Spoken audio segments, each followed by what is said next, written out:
Hi hello welcome to our channel. నేను మీ సిరి. కథలోకి వెళ్ళే ముందు వీడియోని లైక్ చేసి హైప్ చేయడం మర్చిపోకండి. Mrs Agastya part 155. ఇంకా మన ఛానల్ని సబ్స్క్రైబ్ చేసుకొని వాళ్ళుంటే తప్పకుండా సబ్స్క్రైబ్ చేసుకొని సపోర్ట్ చేస్తారని అనుకుంటున్నాను. ఇక కథలోకి వెళ్ళిపోదాం. డోంట్ క్రై అన్నాడు అతను స్మూత్గా. ప్లీజ్ లీవ్ మీ అంది రచన దీనంగా. ఆమె చేతిని వదిలి పారిపోతున్న ఆమె చేతిని మళ్ళీ పట్టుకున్నాడు. నేను నిన్నేం చేయను, ప్లీజ్ కామ్ డౌన్ అతను చెప్పడంతో తల తిప్పి చూసింది. నేనేం చేయను, రిలాక్స్. ఆమె చేతిని వదిలి 2 అడుగులు వెనక్కి వేశాడు. అసలేమైంది, ఎందుకంత భయపడుతున్నావు అని అడిగాడు. అడుగుతూనే మరో అడుగు వెనక్కి వేశాడు అతను. ఆమెలో కాస్త ఊరట కలిగింది. మీరు మీరు ఆమె చెప్పలేక మాటని ఆపేసింది. నేను మామూలుగా ఆఫీస్కొచ్చాను అంతే. నేను ఏదో చేయాలని రాలేదు, ఓకే.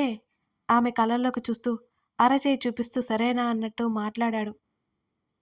ఆమెకు ఒక అడుగు వెనక్కి వేసి తన వస్తువులు బ్యాగ్లో సర్దుకుంది. నన్ను వెళ్ళిపోమంటారా అన్నది. మళ్ళీ తను పరిగెడితే అతను పట్టేసుకుంటాడేమోనన్న భయంతో. అతని చేతికున్న వాచ్ వైపు చూశాడు. 7:30 దాటేసింది. పద. అతను ముందుకు నడిచి కింద పడి ఉన్న చాకు ఆమె చేతికి అందించాడు. అది తీసుకుని బుద్ధిగా బ్యాగులో పెట్టుకుంది. అతనికి నవ్వొచ్చేసింది. అంతలోనే ఆమె ప్రవర్తనకి అయోమయంగా కూడా అనిపించింది అతనికి. అతను బయటికి నడుస్తుంటే వెనకే వచ్చింది. ఆఫీస్ నుంచి బయటపడి వాచ్మెన్ కనిపించే వరకు ఆమెకి మనశ్శాంతిగానే లేదు. సారీ అతని మాటకి ఆమె కళ్ళు నోరు వదిలేసి చూసింది. ఇప్పటి వరకు మా మమ్మీ కూడా నన్ను కొట్టలేదు. నీ రియాక్షన్కి నాకు రక్తం మరిగిపోయింది. నేను అలా చేసి ఉండకూడదు అని అన్నాడు అతను. అతని నుంచి పెద్ద షాక్ని ఇస్తే అతని ఎక్స్ప్లెనేషన్కి ఇంకాస్త పాతాళంలోకి కూరుకుపోయింది రచన. ఆమె ఏమీ మాట్లాడలేదు. ఆమెకి అడగాలనిపిస్తోంది, తన చున్నీ ఎందుకు తొక్కి తనని కింద పడేలా చేశాడో అని. కానీ ఆ విషయం ప్రస్తావించడం ఇష్టం లేక మౌనంగా ఉంది. ఇప్పటికైనా చెప్తావా ఎందుకు కొట్టావో అని అడగగానే ఈసారి గుడ్లు పొడుచుకొచ్చేలా చూసింది అతని వైపు. ఆమె చెప్పలేదు. చెప్పకపోతే నాకు కోపం వస్తుంది, ఏదో ఒకటి చేస్తాను. అతని మాటకి బిక్క చచ్చిపోయి చూసింది రచన. నోటి మీద చెయ్యడ్డు పెట్టుకుంది. ఇష్టం లేని ఒక వ్యక్తి ఆమెను ముట్టుకుంటేనే ఆమెకి ఎంత భయమో, ఎంత అసహ్యమో, ఎంత కోపమో అతనికి అర్థమవుతూనే ఉంది. అతను పెరిగిన కల్చర్లో ఇలాంటి అమ్మాయిలు అరుదు. నాకు బస్ మిస్ అవుతుంది సార్ చెప్పేసి గబగబా బయటికి వెళ్ళిపోయింది రచన. ఆమె నడుచుకుంటూ బస్ స్టాండ్కి వెళ్ళింది. వెంటనే మొబైల్ తీసి ఇంటికి ఫోన్ చేసింది. రచు, ఏమైందే, కాల్ లిఫ్ట్ చేయవేంటి, నాకు ఎంత కంగారుగా ఉందో తెలుసా?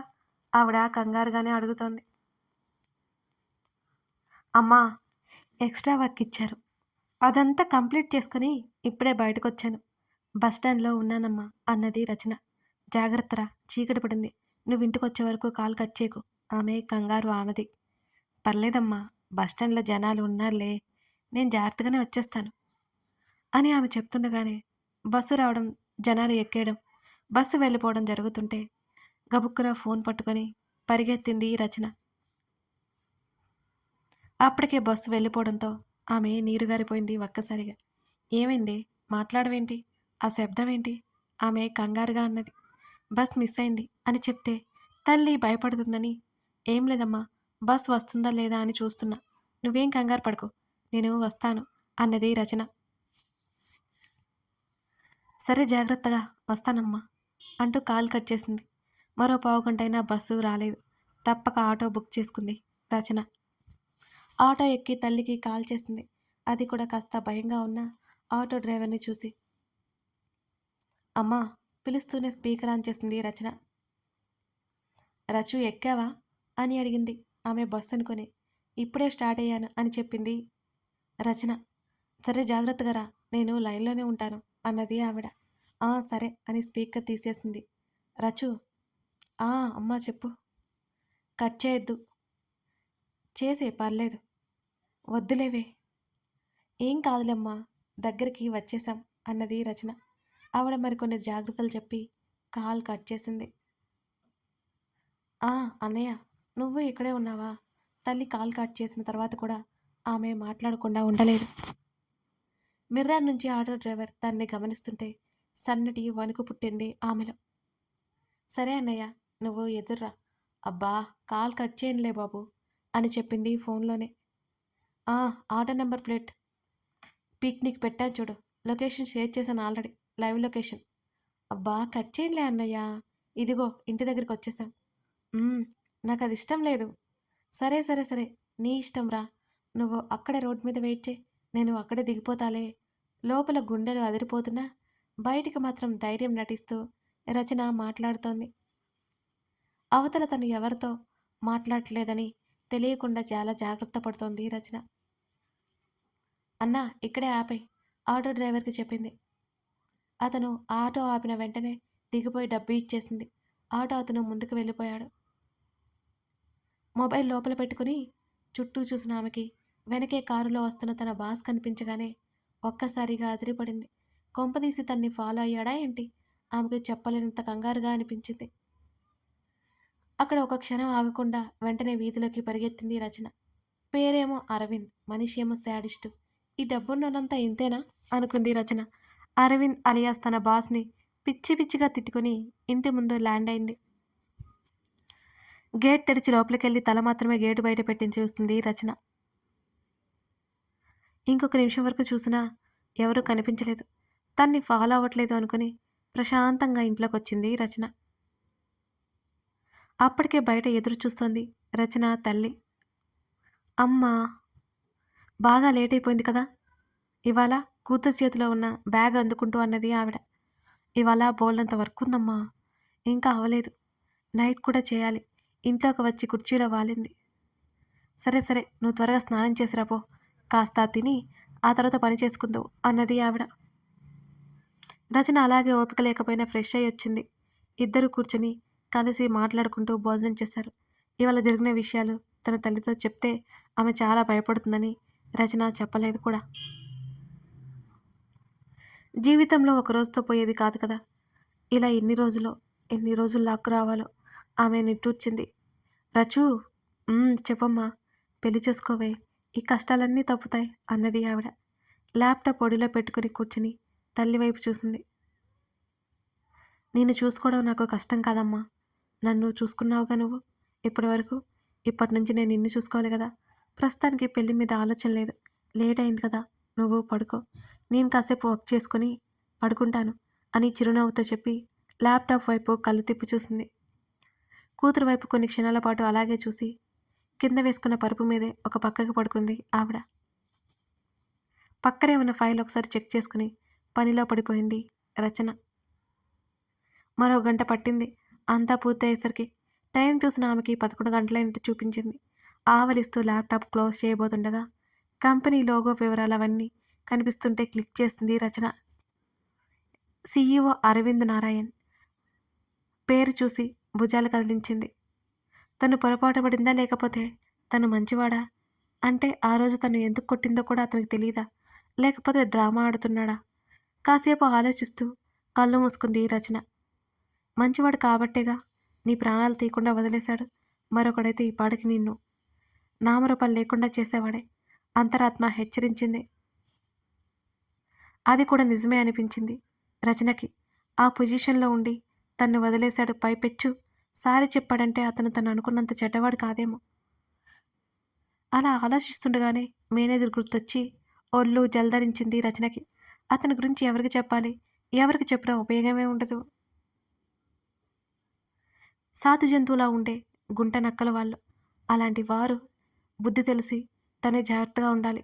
ఆలోచన మధ్య అలసిపోయి నిద్రలోకి జారుకుంది రచన. ఓయ్, అసలు నీకు నేను గుర్తున్నానా అని అడిగింది శ్రీధ. నన్ను నేనైనా మర్చిపోతాను కానీ నిన్ను మర్చిపోతానా ఏంటి అన్నాడు వెనక్కి వాలుతూ అగస్త్య. ఒక చేయి తల కింద పెట్టుకుని మరొక చేత్తో మొబైల్ పట్టుకుని ఆమెనే చూస్తున్నాడు అతను. అతని మాటలకు మురిసిపోయి, ఎంత ప్రేమ నేనంటే నీకు, సెంటీడల్లా కొట్టింది శ్రీధ. ప్రేమ దోమ, దెయ్యంలా భూతంలా అంత తొందరగా మర్చిపోరు కదా ఎవరైనా సెనోరిరా. గాలి తీసేశాడు. పెదవులు బిగించి ఆమె వైపు చూశాడు. వెంటనే అతని వైపు కళ్ళు చిన్నవి చేసి చూసింది శ్రీధ. అంటే నేను దెయ్యాన్నా? నేను చెప్పలేదు, నువ్వే ఒప్పుకుంటున్నావు అని అన్నాడు అతను. ఇక్కడికి రా, చెప్తా నీ సంగతి. అక్కడుండి నాటకాలు బాగానే వేస్తున్నావు అని పళ్ళు పటపటలాడించింది శ్రీధ. అరే, ఏదో అంటే పట్టేసుకున్నావు. సెనోరిటా అంటే పట్టించుకోవేంటి అని పెదవి విరిచాడతను. చాలే నీ నాటకాలు. ఎప్పుడొస్తున్నావు అని అడిగింది. ఎల్లుండి నైట్లోపు నీ ముందుంటా అని అన్నాడు. ఆ మాట ఆమెకి ఎంత సంతోషాన్నిచ్చిందో అతను ఊహించనేలేదు. మమ్మ ఎప్పుడొచ్చిందో అవంతి పరిగెత్తుకుంటూ వచ్చి బెడ్ ఎక్కి ఏదో చెప్పాలని ఆయాసంతో ఆగిపోయింది. ఏదో చెప్పబోతున్న అవంతి వైపు ఇద్దరూ చూశారు. నీళ్లు తాగవే. శ్రీధర్ నీళ్ళిస్తుంటే తీసుకోలేదు అవంతి. అమ్మా అబ్బు అంటూ కళ్ళు పెద్ద చేసి చెప్తుంటే అగస్త్యకి అర్థం కాలేదు. అవి వాట్ హ్యాపెన్ రా? తీక్షణంగా కూతుర్ని గమనిస్తూ అడిగాడు అగస్త్య. అమ్మా మా క్రై అన్నది కళ్ళ దగ్గర 2 చేతులు పెట్టుకుని చూపిస్తూ. అమ్మమ్మ ఏడుస్తుందా? ఎందుకని? అవంతి చెప్పిన మాటలకు అర్థమదో కాదో అని సందేహంగానే అడిగింది శ్రీధ. అవును అన్నట్టు నిలువుగా తల ఊపింది అవంతి. నేను మళ్ళీ చేస్తాను. అగస్త్య వైపు చూసింది శ్రీధ. సరే విషయం ఏంటో చెప్పు అని అన్నాడతను. ఆమె అలాగే అన్నట్టు తలాడించి కాల్ కట్ చేసి అవంతిని ఎత్తుకుని కిందకు పరుగులాంటి నడకతో వెళ్ళిపోయింది. శ్రీధ గదిలోకి వెళ్ళేసరికి చందన బెడ్ మీద పడుకొని ఉంది. రాధా బామ్మ హాల్లోనే కూర్చుని ఉన్నారు. మాట్లాడుకుంటున్నారు. తల్లి కూతుర్లు రోజు పరిగెడుతూనే ఉంటారని వాళ్ళిద్దరూ పెద్దగా పట్టించుకోలేదు శ్రీధని అవంతిని. ఒకవైపు తిరిగి మెరికలు తిరిగిపోతున్న చందన వైపు చూసింది శ్రీధ. ఏమైంది మీకు? ఆదుర్దాగా అడుగుతుంటే చందన చేతులు పట్టుకుంది శ్రీధ. నొప్పిగా ఉంది శ్రీధ మెలికలు తిరిగిపోతూ చెప్పింది చందన. తండ్రి ఇంట్లో లేడు. కాసేపు కాళ్ళు చేతులు ఆడలేదు శ్రీధకి. సడన్గా నొప్పి రావడం ఏంటి? ఏమైంది? ఏమో. వెంటనే జేమ్స్ని కేక వేసింది శ్రీధ. జేమ్స్తో పాటు మిగతా వాళ్ళు కూడా హడావుడిగా లోపలికి వచ్చేశారు. జేమ్స్ హాస్పిటల్కి వెళ్ళాలి పదా. శ్రీధ తొందర చేసింది. చందన నడుస్తానని చెప్పినా వినకుండా జేమ్స్ ఆమెని చేతుల్లోకి తీసుకున్నాడు. అతను బయటికి నడిచాడు. రాధా పాపను చూసుకుంటూ ఇక్కడే ఉండు. బామ్మ నువ్వేం కంగారు పడుగు. ఆపరేషన్ జరిగింది కదా. వాళ్ళిద్దరికీ చెప్పేసి అవంతి వెంట వెళ్తాను అని చెప్పినా రానివ్వకుండా జేమ్స్తో పాటు బయలుదేరింది శ్రీధ. అగస్త్యకి మేటర్ చేరివేశాడు జేమ్స్. వాళ్ళ వెనక ముందు సెక్యూరిటీ ఫాలో అవుతూనే ఉన్నారు ఫుల్గా. చందన్ని హాస్పిటల్కి తీసుకెళ్లారు. దారిలోనే తండ్రికి కాల్ చేశాడు. అతను హడావుడిగా వచ్చేశాడు హాస్పిటల్కి. లోపల చందన్ని డాక్టర్లు చెక్ చేస్తుంటే బయటే కంగారుగా తిరుగుతోంది శ్రీధ. ఒకవైపు గోడకి ఆనుకొని నిలబడి మౌనంగా ఉన్నాడు జేమ్స్. కాసేపటికి డాక్టర్ బయటకు వచ్చేసింది. ఏమైంది డాక్టర్ అని శ్రీధ ఆమె క్యాబిన్కి వెళ్ళే వరకు ఊరుకోలేదు. వెయిట్స్ లిఫ్ట్ చేయొద్దని చెప్పాను కదా. వెయిట్ లిఫ్ట్ చేసింది. అందుకే డైట్ మెయింటైన్ చేయలేదు. చాలా వీక్గా ఉన్నారు అని ఆవిడ ఒకసారి కలవమని చెప్పి వెళ్ళిపోయింది. శ్రీధ తల పట్టుకుంది. చాలా సీరియస్గా లోపలికి నడిచింది. పెయిన్ తగ్గడంతో చాలా రిలీఫ్గా అనిపించింది చందన మొహం. ఆనంద్ అక్కడికి వచ్చేసరికి తలుపు దగ్గర ఆగిపోయాడు కూతురు మాటలు వినిపిస్తుంటే. అసలు ఏమనుకుంటున్నారు మీరు? వెయిట్స్ లిఫ్ట్ చేయొద్దని చెప్పానా లేదా మీకు? డాక్టర్ చెప్పారు కదా మీకు బెడ్ రెస్ట్ అవసరమని చెప్తే అసలు ఏం చేస్తున్నారు? పిల్లల్ని దండిస్తున్న తల్లిలా ఉంది శ్రీధ. నేనేం వెయిట్ లిఫ్ట్ చేయలేదు శ్రీధ. చందన కంగారుగా తలాడించింది. గుర్తు చేసుకోండి. ఆ పని ఈ పని చేయొద్దంటే ఊరుకోరు కదా మీరు. అసలు ఫుడ్ తీసుకోకుండా ఏం చేస్తున్నారు? మీకంటే చిన్నపిల్ల నయం. ఒక దెబ్బ వేస్తే కాస్త భోజనమైనా చేస్తారు. మీరు అంత వీక్గా ఉన్నారో తెలుసా మీరు? మీకు జరిగింది మామూలు సర్జరీ కాదు. ఆ విషయం మీకు తెలుసు కదా. ప్రాపర్గా 10 రోజులు కూడా మీరు జాగ్రత్తగా ఉండకపోతే ఎలా? అసలు మిమ్మల్ని కాదు డాడీని అనాలి మిమ్మల్ని పట్టించుకోనందుకు. శ్రీధ ఫ్లోలో వెళ్ళిపోతుంటే చందన మౌనంగా గోలి చూసుకుంటూ అలాగే కూర్చుంది. లోపలికి వెళ్ళి ధైర్యం చేయలేక ఆనంద్ బయటకు వచ్చేశాడు. లోపలికి వెళ్తే తన కూతురు తనని కూడా వాయించేస్తుంది. జేమ్స్ ద్వారా మ్యాటర్ తెలుసుకుని అతడు నిట్టూర్చాడు. ఆయాసం వచ్చి ఆగిపోయింది శ్రీధ. అగస్త్య వచ్చాక అసలు నేను ఇక్కడ ఉంచను మిమ్మల్ని. నాతో తీసుకెళ్ళిపోతాను. ఊరికే వదిలేస్తే వినే రకం కాదు కదా అని మరింత కోపంగా చెప్పి డాక్టర్తో మాట్లాడి వస్తానని అంతవరకు రెస్ట్ తీసుకోమని బయటికి నడిచింది శ్రీధ. సంతోషంతో చందన కళ్ళు చెమ్మగిల్లాయి. ఆమె పెదవులు అందంగా విచ్చుకున్నాయి శ్రీధ ప్రేమ బాధ్యతకి. కథ కొనసాగుతుంది. ఇదన్నమాట సంగతి. మన శ్రీధ ఎవరినైనా దద్దల్లాడించేస్తుంది కదూ. కథ మీకు నచ్చిందనే అనుకుంటున్నాను. ఇంకా మరిన్ని కథల కోసం మన ఛానల్ని సబ్స్క్రైబ్ చేసుకుని లైక్ చేసి కామెంట్ చేస్తూ సపోర్ట్ చేస్తారని ఆశిస్తున్నాను. Thank you for watching this video. మరో ఎపిసోడ్తో మనం మళ్ళీ కలుద్దాం.